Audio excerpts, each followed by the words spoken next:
Firman Tuhan, Shalom. Sekali lagi Shalom. Firman Tuhan pagi ini tidak dimaksudkan untuk mengajari saya dan saudara tentang apa itu doa. Dan juga tidak dimaksudkan untuk mengajari saya dan saudara bagaimana kita harus berdoa. Sebab kita tahu bagaimana kita harus berdoa dan apa itu doa. Firman Tuhan pagi ini dimaksudkan untuk mengajari saya dan saudara tentang apa dampak dari doa-doa yang kita naikkan dengan tekun. Saya punya dua pengalaman tentang hal ini yang saya bagi secara singkat. Ketika waktu kuliah, kami tidak punya komputer. Pada masa itu sebagian kami hanya punya mesin ketik. Menjelang tulisan skripsi, saya membutuhkan komputer. Sebab saya akan menulis skripsi saya Biblika Perjanjian Baru, di mana bagian teks yang akan saya tulis haruslah terambil dari bahasa asli bahasa Yunani, diterjemahkan ke dalam bahasa Inggris, lalu diterjemahkan ke dalam bahasa Indonesia. Huruf Yunani itu akan sangat baik kalau dia tercetak di komputer. Menjelang tulisan skripsi, saya berdoa supaya Tuhan memberikan kepada saya sebuah komputer. Dan itu saya doakan terus-menerus. Beberapa waktu kemudian, teman kos saya membeli satu unit komputer. Dan dia membolehkan saya untuk mengetik skripsi saya di komputer miliknya. Kami berbeda kampus. Dia kuliah di Atmajaya, Makassar, dan saya di kampus Geologi. Saat dia berangkat kuliah, dia taruh kunci kamarnya di titik tertentu supaya kalau saya pulang kampus, saya bisa ambil kunci, saya masuk ke kamarnya dan saya mengetik. Sampai skripsi saya selesai, sampai di sidang, sampai saya di wisuda, saya tidak punya komputer. Pertanyaannya, saudara, apakah doa saya tidak dijawab oleh Tuhan? Saya meyakini doa saya dijawab oleh Tuhan. Bukan komputer milik saya. Komputer itu milik teman saya. Tapi Roh Kudus bekerja yang memudahkan saya untuk mengetik skripsi saya pada komputer. Tuhan menjawab doa saya dengan caranya Tuhan. Itu pertama. Yang kedua, bertahun-tahun setelah saya dan suami saya menikah, kami tidak diberi keturunan. Bertahun-tahun itu juga kami terus berdoa supaya Tuhan memberikan kepada kami keturunan. Suami saya bekerja di Rupen dan saya di Nadikeo. Setiap jam 3 subuh pada tempat kami masing-masing, kami akan bangun untuk sembahyang dan meminta Tuhan memberkati kami dengan keturunan. Itu berlangsung bertahun-tahun. Sampai adik saya menikah dan dia punya anak, dia meminta kepada saya dan suami untuk jadi bapak mama Ani. Jadi kami pulang ke Kupang untuk jadi bapak mama Ani. Dia dikaruniai lagi anak yang kedua, dia kasih kepada kami untuk jadi bapak mama Ani. Kami pulang ke Kupang untuk jadi bapak mama Ani. Lalu kakak saya menikah dan dia punya anak. Mereka minta kami untuk jadi bapak mama Ani lagi. Tapi kami tidak pulang ke Kupang karena mereka memutuskan untuk kita bawa anak ini dibaptis di Momere. Selama kami menjadi bapak mama Ani, tidak memberikan kepada kami keturunan. Sampai di tahun yang ke-7, Tuhan izinkan kami menggendong anak kami sendiri, dan saya membaptis.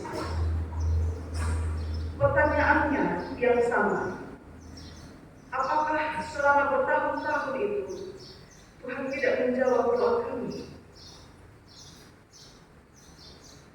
Kami minta supaya kami diberikan anak, dan Tuhan menjawab doa kami. Dia kasih kami 3 anak serani.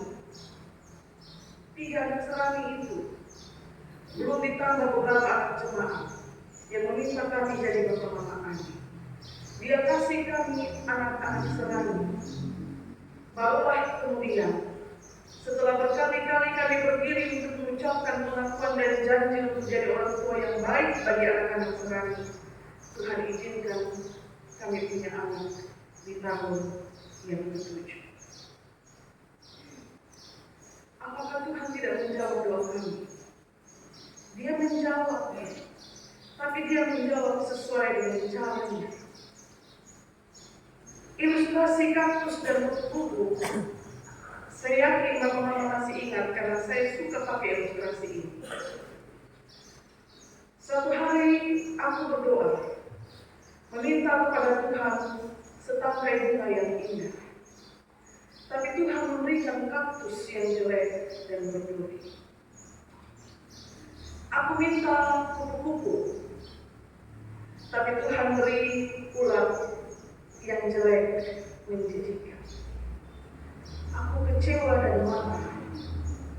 Tapi beberapa hari kemudian, aku melihat kaktus itu berbunga dengan indah, dan ulat itu berubah menjadi kupu-kupu, terbang dalam angin musim semi.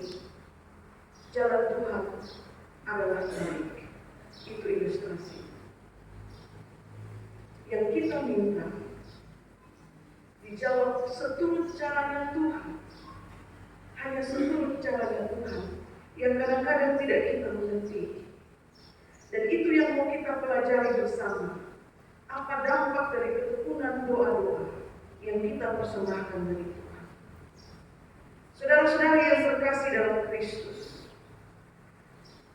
dalam percakapan pranikah kepada hampir setiap pasangan yang saya layani, saya akan selalu bertanya kepada mereka, bagaimana kalau nanti dalam pernikahan Tuhan mengaruniakan Anda berdua anak, tapi dalam jangka waktu yang panjang engkau menanti, atau bahkan Tuhan tidak mengaruniakan engkau anak-anak. Pertanyaan itu bukan sebagai langkah berjaga-jaga untuk mencegah perceraian karena ketiadaan keturunan. Juga saya ajukan bukan sekedar atau hanya sekedar supaya menguji sampai sejauh mana kesetiaan suami istri terhadap perkawinan, terhadap janji mereka, meskipun mereka tidak memiliki keturunan. Pertanyaan itu saya ajukan supaya calon mempelai ini saling mendengar secara langsung jawaban masing-masing. Sejauh apa kesiapan mental mereka untuk membangun rumah tangga dengan segala kenyataan yang akan mereka jumpai di depan, tentang untung dan malu, tentang sehat dan sakit, juga tentang ada anak dan atau tidak ada anak. Kenapa, saudara? Karena tidak mudah menjadi hamba. Sungguh-sungguh tidak mudah menjadi hamba yang hidup di bawah bayang-bayang pertanyaan kapan punya anak, dan bahkan diintimidasi secara verbal sebagai perempuan mandul. Tidak mudah menjadi hamba. Alkitab atau bacaan kita tidak tulis berapa tahun Hana ini berumur untuk punya anak. Tapi pada ayat 7 dalam rangkaian perikop bacaan kita menulis bahwa intimidasi verbal yang dilakukan oleh Penina kepada Hana itu terjadi dari tahun ke tahun. Dari tahun ke tahun itu berarti terjadi bertahun-tahun. Dan itu juga berarti dia bergumul untuk memiliki anak itu bertahun-tahun. Mungkin 3 tahun, mungkin 4 tahun, atau 5, atau 6, atau 10 tahun, bahkan mungkin lebih. Hana bergumul untuk memiliki anak, dan dia terintimidasi secara verbal oleh Penina. Maka sebagai manusia jelas dia menangis, dan dia mogok makan kalau menerima intimidasi verbal yang merendahkan harkatnya sebagai perempuan. Penina bilang, saya punya anak dan kau tidak.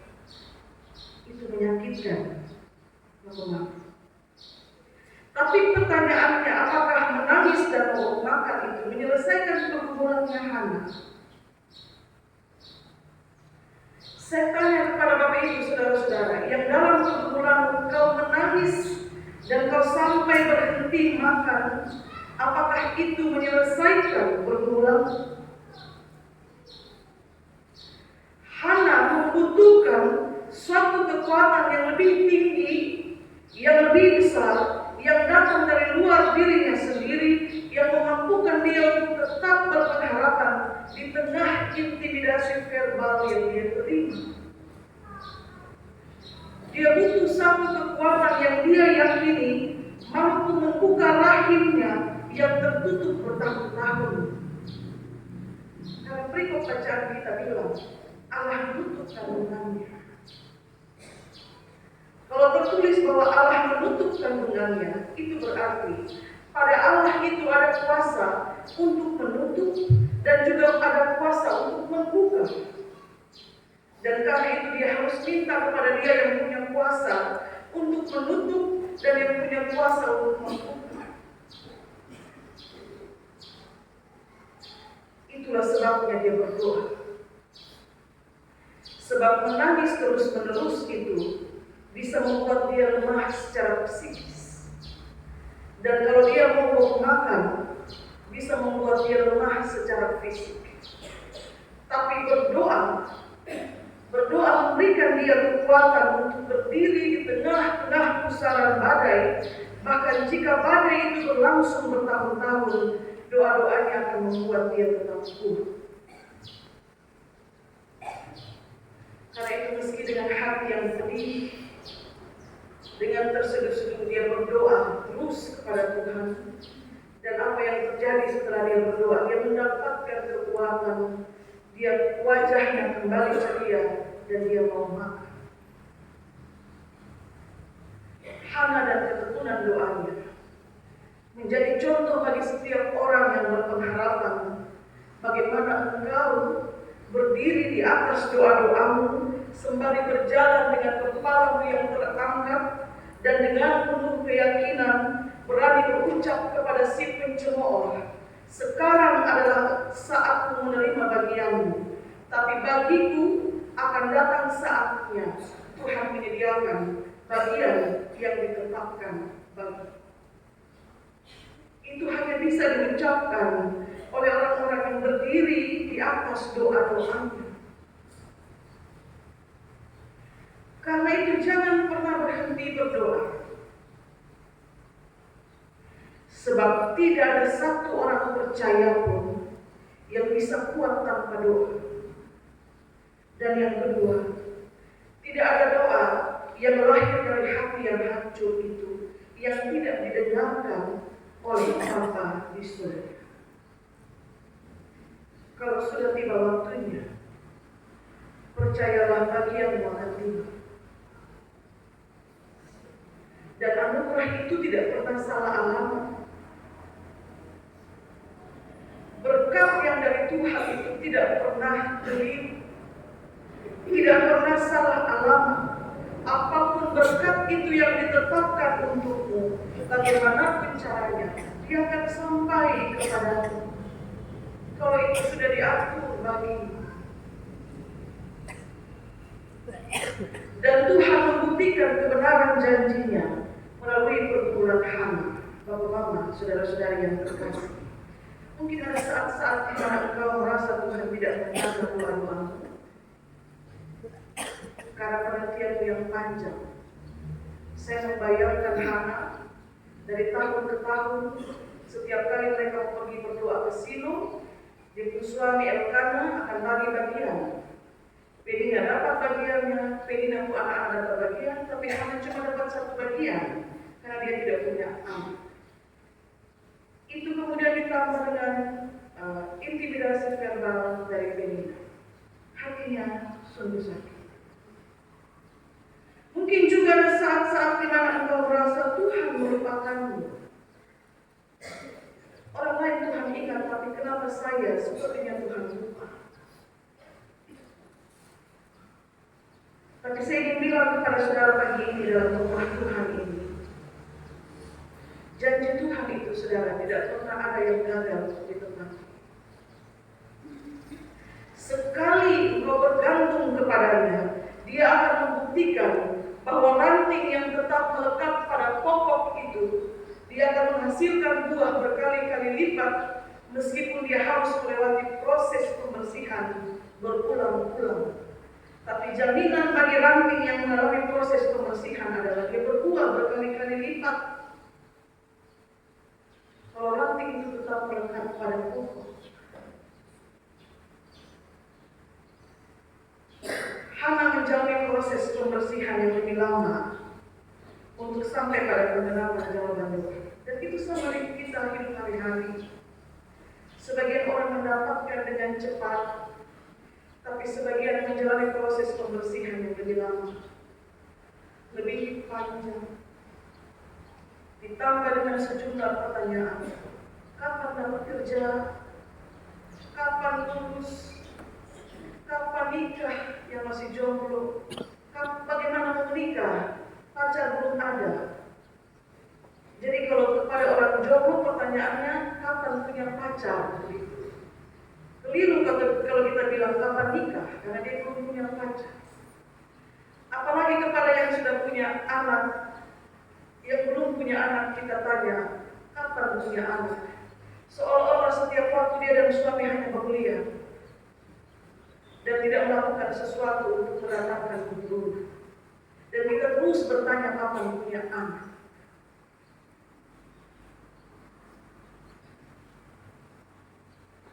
Setiap orang punya waktu yang Tuhan tetapkan buat teman. Pekerjaan yang kau nantikan, jodoh yang kau nantikan, kesembuhan yang kau nantikan, pemulihan yang kau nantikan, bahkan mungkin juga anak yang kau nantikan dalam perkawinanmu, memiliki waktunya sendiri untuk sampai kepadamu. Tapi dia tidak datang dengan sendirinya. Doa-doamu yang kau naikkan dengan tekun itu akan menghantar apa yang kau impikan itu sampai kepadamu. Maka jangan pernah berhenti untuk berdoa.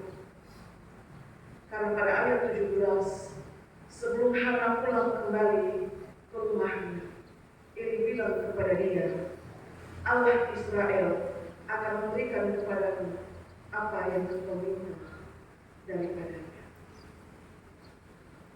Bapak-bapak, saudara-saudari yang terkasih, sekali waktu saat Bapak Mama duduk dan merenung, pikir-pikir, terus berdoa begini lama, apakah Tuhan jawab? Coba-coba untuk ingat-ingat kembali. Ingat baik-baik bahwa Tuhan ternyata sudah menjawab doamu yang kau naikkan dengan tekun itu. Hanya saja dia jawab dengan caranya. Seperti minta komputer, tapi Tuhan kasih komputer kepada teman dan saya diizinkan. Itu jawabannya. Seperti minta anak dan dia kasih dulu anak-anak serani begitu banyak dan kemudian diizinkan. Tidak ada yang mustahil. Seperti bergumul untuk mendapatkan kerja, tapi apa yang ada di depan mata, kerjakanlah dahulu sambil menanti jawaban doa yang diberikan kepadamu. menjawab doa kita dengan cara hanya saja seringkali kita tidak tahu bahwa itu adalah jawaban doa.